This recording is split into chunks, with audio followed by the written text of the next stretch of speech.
morning, good morning, good morning, good morning mga Lover Cats. Magandang umaga po. Ngayon po naman ay maganda ang sikat ng araw. At ito po, medyo malalakas ang mga katawan nitong mga pinadala rito ng ating pamahalaan ng Quezon City. Nasa Speaker Perez po tayo ha. Ayan ha, Speaker Perez po tayo along NS Amoranto. Ayan, makikita po ninyo, ayan o. Talagang mga bagong kain ng mga ito, kaya talagang lalakas. O, tignan nyo. Ito po ay FST 101 Protector of Life and Environment. Pinadala po ng gobyerno yan dito. Ayan po, nakikita ninyo ha. O, ayan po. Nandirito po yan para linisin po ang ating mga bangketa. Ayan po, nakikita nyo naman ha. Ang dami nila. O, ayun po. Sana all. Sana wag lamang sanang dito lang sa Quezon City, particular dito sa kalye na to. Good morning po sa inyo, madam. Oh, good job po, good job. Ano po ang pangalan ninyo muna, madam? Madam. Ako po. Apo, siyempre, ikaw kausap ko eh. Si Marian. Marian, ano po ba ang pangyayari na padala kayo rito? Ano po namin to, area po namin to. Iskog po kami ng ng Quezon City City Hall. Okay, kailan nyo lagi ginagawa ito? Pagka na-schedule kami ng area. Okay. Lahat po ng District 1, pinupunta namin. Alam niyo ba malaking bagay ito para hindi tayo masyadong tinatamaan ng baha? Opo, sabi po, yan, nililinis po namin yung mga binabaha ng District 1. O ayan, opo, ayan, napakita natin sila. Ikaw naman, good morning. Good morning. Kumusta ang trabaho natin dito? Okay naman po.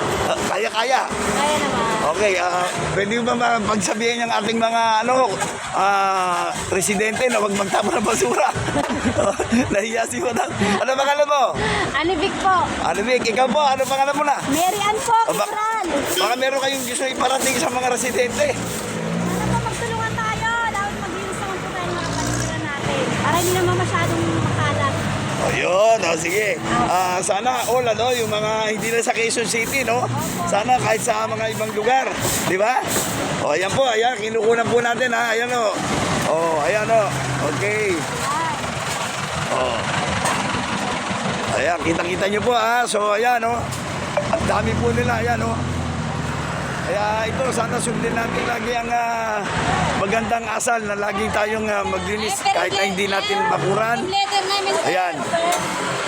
Ayan, pinadala po ng gobyerno ng Quezon City yan at ito sisipag. Ayan, sino ang head ninyo?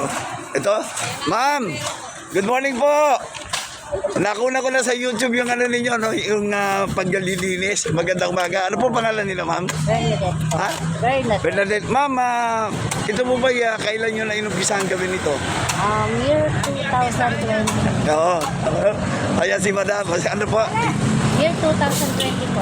Bali, ilang po ito? Lugar ang nililinis nyo? Ilang lugar?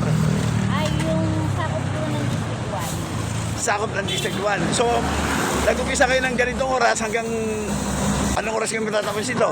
6:30 hanggang 10:30 po. So, anong kalye mga ikutan ninyo dito sa Quezon City, particular? Pasyo, Yaraneta, Tuwason, marami po.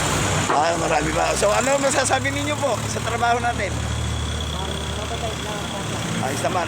Baka meron kayo pa parating doon sa ating mga residente na mga nagtatapon ng basura. Pwede nyo po sabihan. Sige. Para hindi tayo binabaha. Ano ba dapat gawin? Segregate po yung mga basura na dapat itapon. Maglinis ng mga harap nila. Ayan, ayan. O wala na kayong ibabatiin. Pwede kayo bumati. Sige, magandang umaga. Sige, Sa mga anak ko, ano pangalan nila? Maria Cristina, Ayan po ang namamahala dito sa team na to. Ma'am, pangalan po uli. Bernadette Balianca po. Okay, maraming salamat sa ambush interview ngayong araw nito, ha? Sige, thank you very much. God bless you, ha? Sana all, maglinis sana. Hindi lang sa Quezon City. Thank you very much. Bye-bye. Okay, bye-bye.